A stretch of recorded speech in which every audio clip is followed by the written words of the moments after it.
phone, and I go visit him, and he's not. I call him on the phone. And he's like, hey, he's acting like he's sick. And he's on the like, oh, give me half an hour. Well, he didn't know I was right down the street, and I waited 45 minutes, and he comes pulling in the driveway with 3 other guys, and he was using my truck to do side work. I'm like, here just half an hour ago, you were on the phone like you're throwing Sick. up. Yeah, it's like, so it's hard, but you got to trust. I have a coach that I'm seeing and trying to. I have 11 of my staff members. I hired a Business coach. business coach, and life coach. Yeah. I went to one in 2004. It was one of the best things I ever did. My wife and I were going to have kids. Back to your point, how can the whole reason I want to own my own business is I want to be there for my kids. I'm working every Saturday and Sunday. So I hired a coach in 2004 to help me. How am I going to do this life balance? It was great for me. It made me real focus, not on top line, focus on the bottom line, and put things in perspective. In December, we started in December, but I got 11 of my staff going there. I'm not naive. Some of them might move on, because this coach is not only Challenge you to improve your life. Yeah. Right? Your overall life. Overall life. Yeah. But I'm going to find out. And one of Fetter's why is to make people better for themselves. It's just not about us. If they're happy at home, they're happy at work. But it's that coaching that it really drives you. And she made a comment. We Your did wife the coach. coach. Okay. The coach did the DISC survey, or Yep. Myers-Briggs, whichever one. I forget which one. And I'm a servant leader, and she's like, I'm not a commanding leader, which is good and bad. But she also said one of the things that comes out is I trust people too quick and all this stuff. And I said, I get burnt a lot. But she said, that's the day you lose that, the day you stop being Albert Fetters. Yeah. But to your point before is you chalk it up when somebody burns you, you put it in the back of your mind. You don't let them do it to you again and again and again. Mm-hmm. You learn from those lessons. And what I try to do is put processes in place that it'll prevent me from getting in that situation again. Yeah. But it's hard as a general contractor. We're one of the few businesses that still do, especially commercial. We don't get paid up front. Nope. We do so much work before we get paid. And if you don't get paid, my subs, I'm not a paid when paid. So I'm paying those subs, so I could be out $500,000 before I see a penny. And that guy doesn't pay me. That's also why I have the loyal subs, because I pay them. Yep. And there's been several cases as Fetters Construction where I haven't got paid.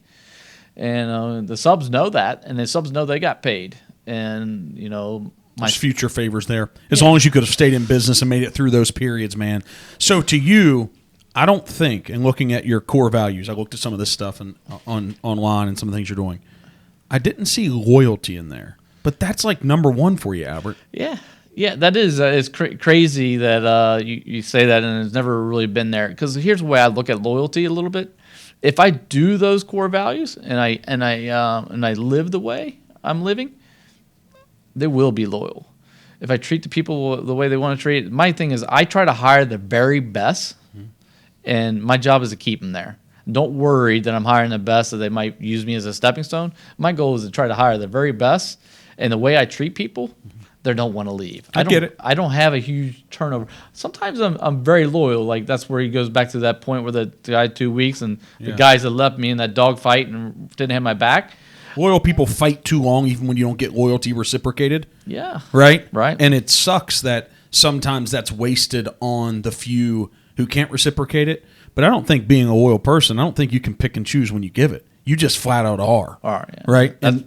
That's just true. it. Yeah, you just are. And I think that the loyalty piece that I've grown to learn about here, it's not necessarily about like loyal to staying in the business and working with me. The loyalty piece is when you get in the fight, you better show up with me. Right. Right? And so that's not saying you always have to come to the playground with me, but when you're in the playground and I get into a fight, you better be there. Yep. Right? I'm not mad if you didn't come that day and you're off doing something else or whatever, but yeah, I think I don't know how you teach that. I think it evolves, and hopefully it can be learned from what you're speaking and how you live your life. But, man, if we talk about these principles that you were mowing grass at 12 years old, and the thing your mom yanked you out of the car and said, hey, you're not going on vacation yet, like that was teaching you something about commitment and loyalty to your commitment to the things you said you were going to do. Oh, yeah. Right? Yeah. And so The issue is that's not learned in 3 years. No. It's not learned in 5 years. And so these people come to you, these employees, you're bringing them into your family, your business, and they aren't coming, from my experience. And we've built our company, we have 100 and something people, and we're growing like crazy. And that thing's really important to me too. But not everyone's coming to you with that. Yeah. And it's crazy you brought that up too, because we just did employee. I sat down and a half hour, 45 minutes with every employee December. Mm-hmm. And most of them are the reason they're there because of me. They want my time. The one thing they dislike about Fetters and our growth is they don't get that half an hour conversation weekly with me. And they love that because is that coaching moment. So it's hard, and your clients are that way as you grow too. Your clients want you. They don't want your manager, site, whatever job supervisor. Yeah, they don't want him. No, and because you're the one that landed the job, right. And even if he speaks exactly to the point that you will, they just don't trust it the same.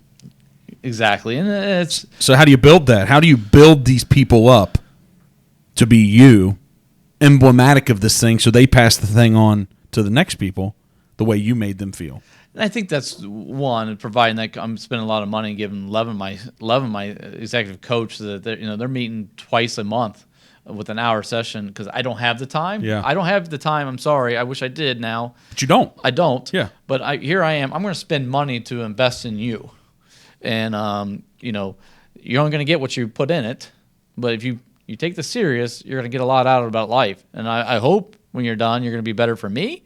But I also understand that you might move on. And I'm fine. I'm not going to hold grudges. I had one employee I was walking to an all-staff meeting, and he's sitting in the parking lot and telling me he's leaving and taking one of my clients and start his own thing. And everyone in the room, in the conference room, knew that this was happening. And I was completely shocked. I'm not going to lie to you. But I was like, congratulations. I appreciate it. I said the only negative is you never told me once you wanted to own your own business. I said, if you ever need any advice, let me know. And I went in and ran the meeting. And I was like, he's not going to be with us anymore. And you're not upset. I was like, no, that client wanted to go with him, not me. It's better for me.